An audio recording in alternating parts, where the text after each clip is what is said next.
Hello friends, আবার একটি নতুন গল্প নিয়ে ফিরে এলাম। গল্পটি ভালো লাগলে লাইক এবং কমেন্ট এবং শেয়ার করবে এবং আমার চ্যানেলটিতে নতুন এসে থাকলে চ্যানেলটি সাবস্ক্রাইব করে আমার পাশে থাকবে, পুরো গল্পটি শুনবে।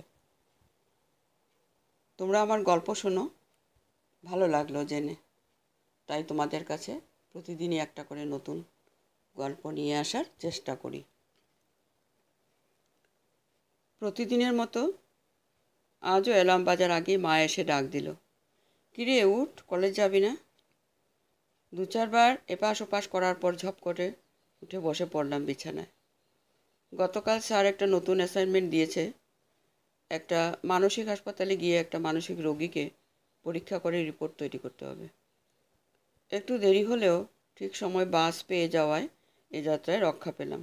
হাসপাতালে পৌঁছে দেখি বাইরে মালবিকা আমার জন্য দাঁড়িয়ে রয়েছে। আমাকে দেখে বলল, উফ, কী যে করিস, আজও দেরি, তাড়াতাড়ি চল, সবাই পৌঁছে গেছে। একটা মিটিং রুমে সব ছাত্রছাত্রীকে একটা করে ফাইল দেওয়া হলো। ফাইলে যার যার রোগীর মানসিক অবস্থা সম্পর্কে বিস্তারিত লেখা রয়েছে। ফাইল পেয়ে সবাই যার যার কেস স্টাডি করতে লাগলো। দীপ্তিও নিজের ফাইলটির প্রথম পাতা উল্টালো। রোগীর নাম সায়ন সেন, বয়স 29। সায়নকে দেখে দীপ্তি অবাক হয়ে কতক্ষণ চেয়ে থাকলো সায়নের দিকে।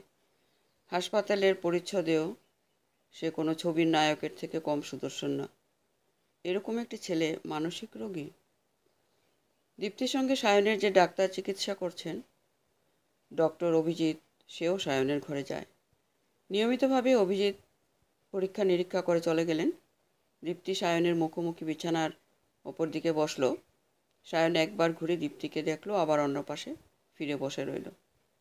দীপ্তি, আমি দীপ্তি, তোমার কেসটা স্টাডি করছি, তোমার ব্যাপারে কিছু বলবে? সায়ন, আমার ব্যাপারে কিছু নেই যেটা আপনাকে বলা যেতে পারে।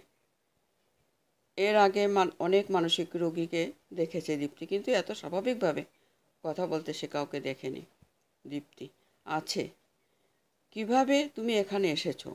তোমায় দেখে বা কথা শুনে তো মনে হয়নি যে তুমি অসুস্থ, তাহলে এখানে কেন?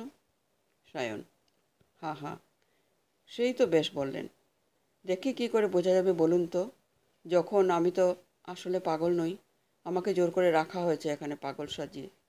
দীপ্তি, কিন্তু কেন? সায়ন বলতে শুরু করলো, ছোটবেলা থেকে অনাথ আশ্রমে মানুষ হয়েছি আমি। বাবা মায়ের ভালোবাসা কি কখনো বুঝিনি। ছোটবেলা থেকে অনাথ আশ্রমে অর্পণের সাথে বন্ধুত্ব হয় আমার। অর্পণ আমার মতোই ছিল, সাহসী, স্পষ্টবাদী, পরোপকারী। কিন্তু একদিন সব খুশির অবসান ঘটল যখন অর্পণকে একটা বড় বাড়িতে সন্তানরূপে দত্তক নেওয়া হলো। অর্পণের বাবা মা ভালো ছিল, তাই মাঝে মাঝেই আমার সাথে দেখা করতে দিত অর্পণকে। যখন আমার 13 বছর বয়স, তখন একটি পরিবারে আমাকেও দত্তক নিয়ে যাওয়া হলো। আমাকে তারা পড়াশোনা করায়। আমাকে যারা দত্তক নেয় তাদের অনেক বছর পর নিজস্ব সন্তান হয়। আমাকে ছোটবেলা থেকে মা ভালোবেসেছে ঠিকই, তবে বাবা আমাকে কখনই মেনে নিতে পারেনি। মায়ের জোর করায়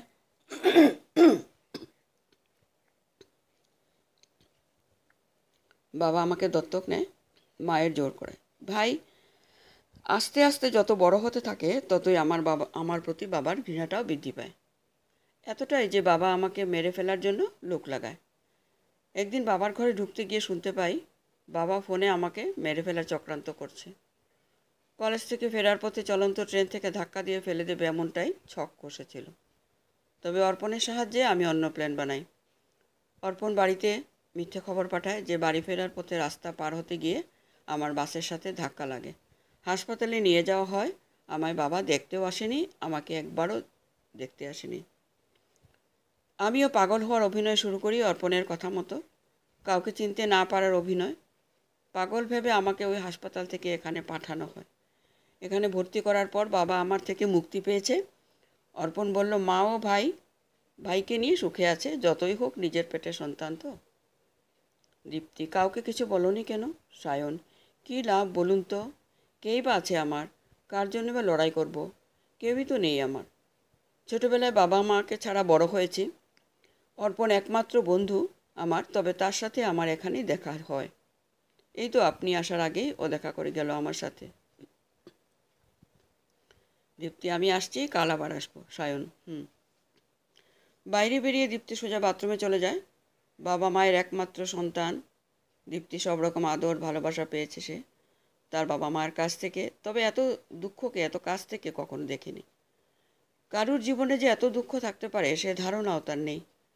সায়নের জীবনী শুনে কেমন এক অদ্ভুত কষ্টে বুক ভরে উঠেছে। দীপ্তি ঠিক করে যেভাবেই হোক সায়নকে এই হাসপাতালের চার দেওয়াল থেকে মুক্তি দেবেই সে।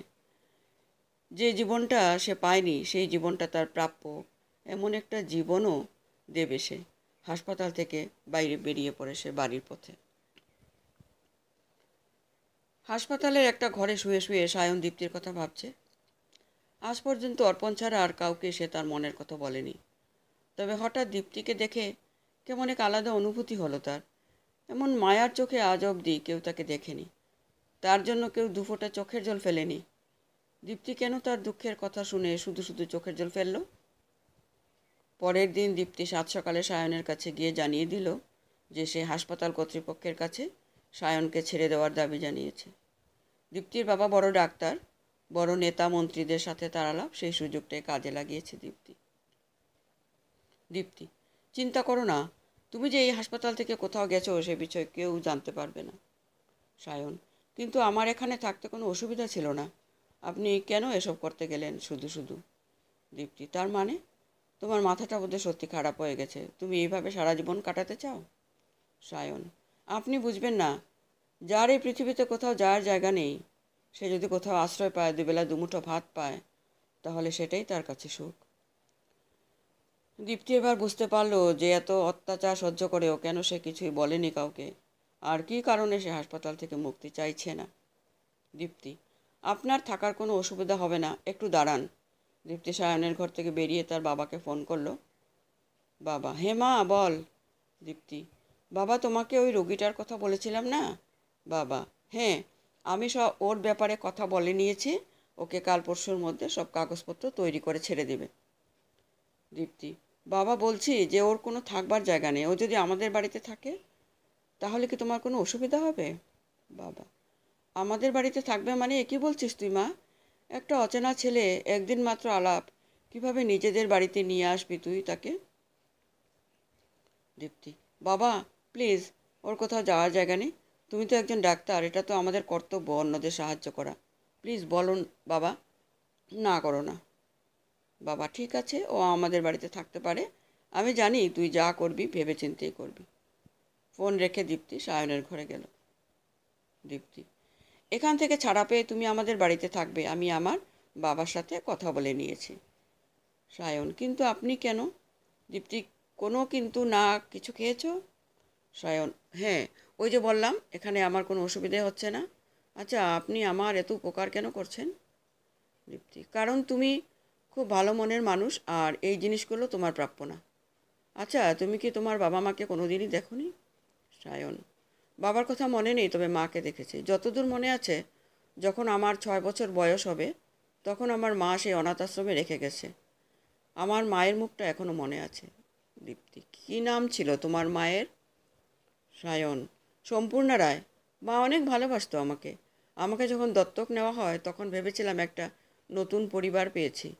তবে এই পৃথিবী যে এত স্বার্থপর মানুষ আছে তা আমি জানতাম না। আচ্ছা, ওরা তো আমাকে চলে যেতেও বলতে পারতো, বলুন, আমাকে মেরে ফেলার পরিকল্পনা কেন করবে বলুন তো? দীপ্তি, সত্যি আমাদের আশেপাশে এমন অনেক মানুষ আছে যারা শুধু নিজের স্বার্থটাই বোঝে। আমি আজ আসি কেমন, কাল আবার আসবো। সায়ন, না, আপনাকে শুধু শুধু কষ্ট করতে হবে না, তাছাড়া অর্পণ তো আছেই। হ্যাঁ দীপ্তি, আমাকে আমার সাথে এই আপনি আজ্ঞে করে কথা বলতে হবে না, আর এটা আমার দায়িত্ব একজন ডাক্তার হিসেবে ভালো ভালো করা কারুর। তুমি ভালো থেকো, আমি আজ আসি। হাসপাতাল থেকে ফোন।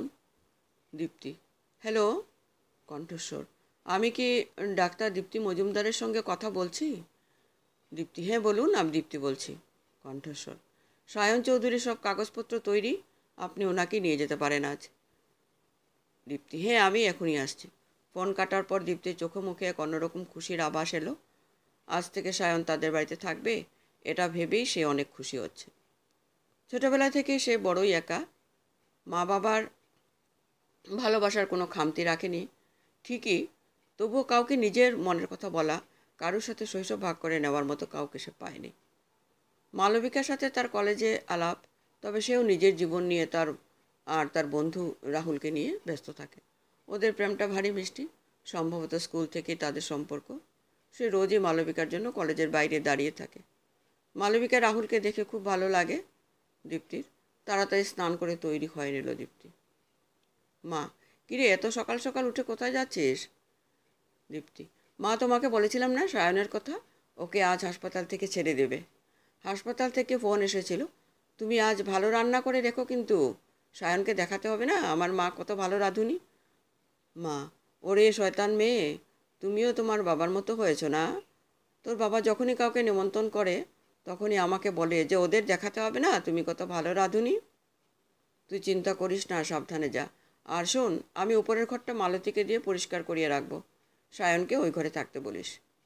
দীপ্তি, আচ্ছা আসছি আমি। মা, আরে কিছু খেয়ে যা। দীপ্তি, না মা, আমি বাইরে খেয়ে নেব। হাসপাতালে পৌঁছে দীপ্তি দেখল যে সায়ন স্বাভাবিক জামা কাপড় পরে তৈরি হয়ে আছে। এই প্রথমবার সে অর্পণকে দেখল। সায়ন, আসুন, এই হচ্ছে অর্পণ। অর্পণ, ইনি দীপ্তি। অর্পণ, ধন্যবাদ। আপনি এত উপকার করলেন কিভাবে যে আপনার ঋণ ঋণ শোধ করব তা বুঝে উঠতে পারছি না। দীপ্তি, আমি কিছুই করিনি। আপনি না থাকলে হয়তো সায়নের আজ বেঁচে থাকার আশাটাও থাকতো না। নিন, চলুন এবার। অর্পণ, আপনি কিন্তু আসবেন আমাদের বাড়িতে। এই নিন আমার বাবার কার্ড, এর মধ্যেই আমাদের বাড়ির ঠিকানা রয়েছে। অর্পণ, অবশ্যই আসবো। ভালো থাকিস সায়ন। চল, তোদের গাড়িতে উঠিয়ে দিয়ে আমিও চলে যাব। দীপ্তি আর সায়নকে গাড়িতে উঠিয়ে দিয়ে অর্পণ চলে গেল। কিছুটা পথ এসে একটা শপিং মল দেখে দীপ্তি গাড়ি থামাতে বলল। দীপ্তি, দাদা, ওই শপিং মলটার সামনে দাঁড়ান তো। সায়ন, শপিং মলের সামনে কেন? দীপ্তি, দরকার আছে। শপিং করতে গিয়ে দীপ্তি সায়নের জন্য কয়েকটা শার্ট নিল। দীপ্তি, এই শার্টগুলো পরে দেখো তো ফিট হচ্ছে কিনা। সায়ন, আমার জন্য নিচ্ছেন কিন্তু কেন? দেখুন, আপনি এমনিতেই আমার জন্য অনেক করেছেন, এমনিতেই আমি আপনার কাছে ঋণী হয়ে আছি। দীপ্তি, দেখো, তোমাকে কালকেই বলেছি আমাকে আপনি আপনি না করতে, আর যেটা বলছি সেটা করো। সময় হলে ঋণ শোধ করে দিও, না হলে না দিলেও অসুবিধা নেই। আমি কোনো স্বার্থ নিয়ে কিছু করছি না। তুমি আমাকে নিজের বন্ধুর মতো মনে করতে পারো। দেখো, বাবা মা ছাড়া আর কারোর সাথে এত ভালো করে মিশতে পারিনি। তোমার মধ্যে একটা বন্ধু খুঁজে পেয়েছি আমি, তাই আমাকে পর ভেবো না। সায়ন, আচ্ছা দিন শার্টগুলো, আমি পরে দেখছি। দীপ্তি, আবার আপনি? সায়ন, আসলে অভ্যাস হয়ে গেছে, চেষ্টা করছি তুমি বলার। দীপ্তি, হ্যাঁ হ্যাঁ, যাও তাড়াতাড়ি। 10 মিনিট পর জামা কাপড় কিনে তারা একটা রেস্টুরেন্টে ঢুকলো। সায়ন, কী হলো, বাড়ি যাবেন না? মানে যাবে না? দীপ্তি, সকাল থেকে কিছু খাইনি, হাসপাতালের ফোন পেয়ে স্নান করে চলে এসেছি তাড়াতাড়ি। এখন কিছু না খেলে মাথা ঘুরে পড়ে যাব। সায়ন, সে কি আগে বলবে তো, জামা কাপড় না কিনে আগে খেয়ে নিতে পারতে। দীপ্তি, সে ঠিক আছে, মাকে বলেছি আজ ভালো ভালো রান্না করতে। এখন 10:30 বাজছে, চলুন এখানে ব্রেকফাস্টটা করে নিই। সায়ন, হ্যাঁ চলুন। খাওয়া দাওয়া সেরে বাড়ি ফিরল তারা দুজনে। সায়নকে তার ঘরটা দেখিয়ে দিল দীপ্তি। বেশ কয়েকদিন পর দীপ্তির মা, জানো ছেলেটা বেশ ভালো, ভদ্র, সভ্য, বড়দের সম্মান দিতে পারে। দীপ্তির বাবা, হ্যাঁ সেটা আমিও খেয়াল করেছি, দীপ্তিকে বেশ খুশি খুশি লাগছে বলো।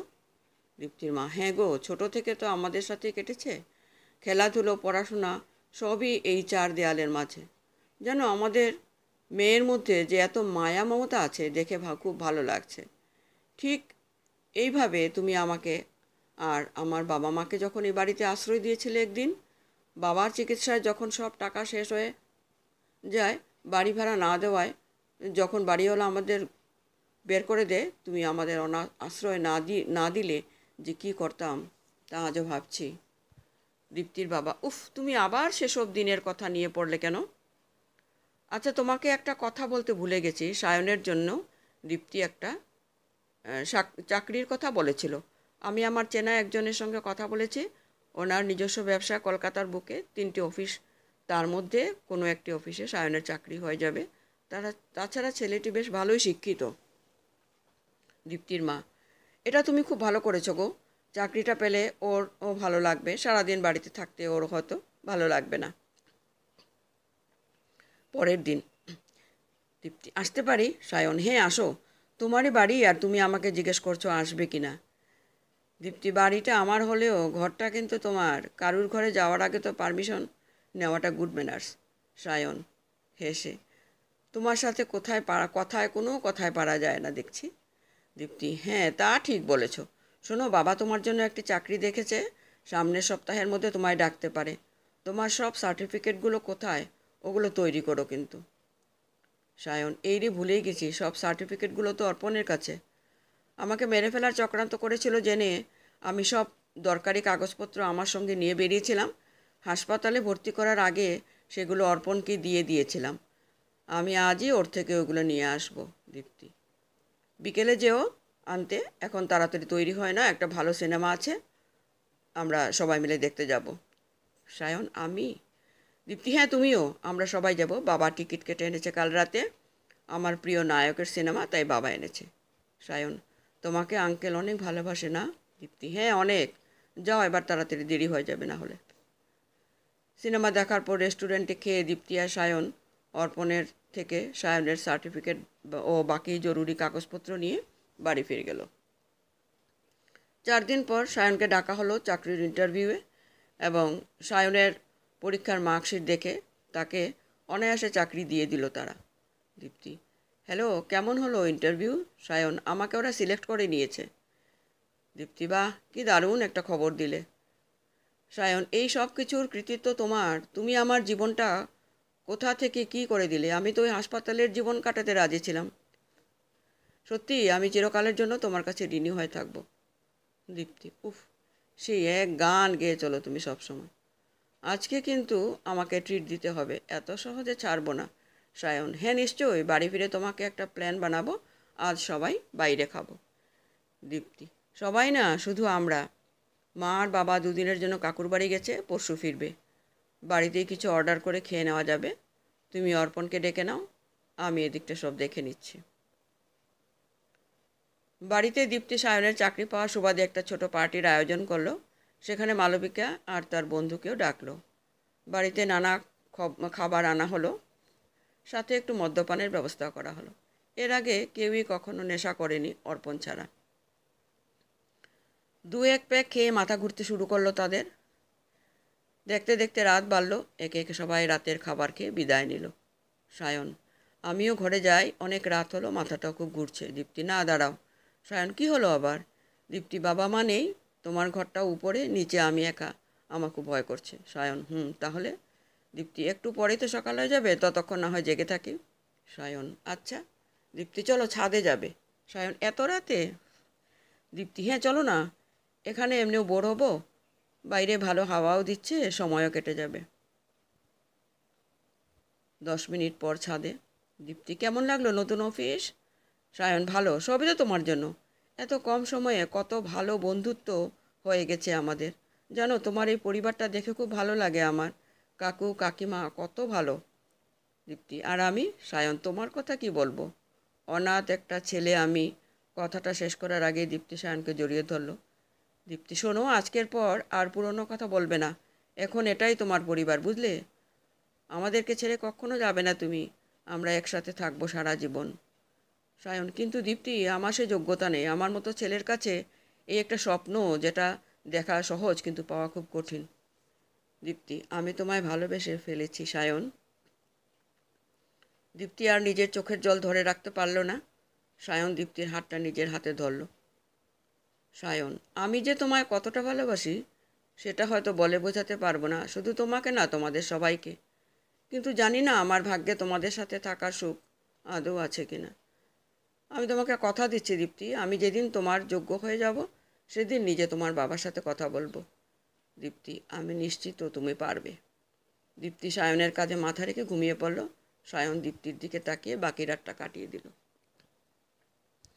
চাকরি পাওয়ার কিছু মাস পর সায়ন আর দীপ্তির বাড়িতে থাকেনি, একটা মেস ভাড়া করেছে কিছু মাস কাটায় এবং আস্তে আস্তে কিছু করে কিছু কিছু টাকা জমিয়ে একটা জায়গা কিনে বড় বাড়ি করে।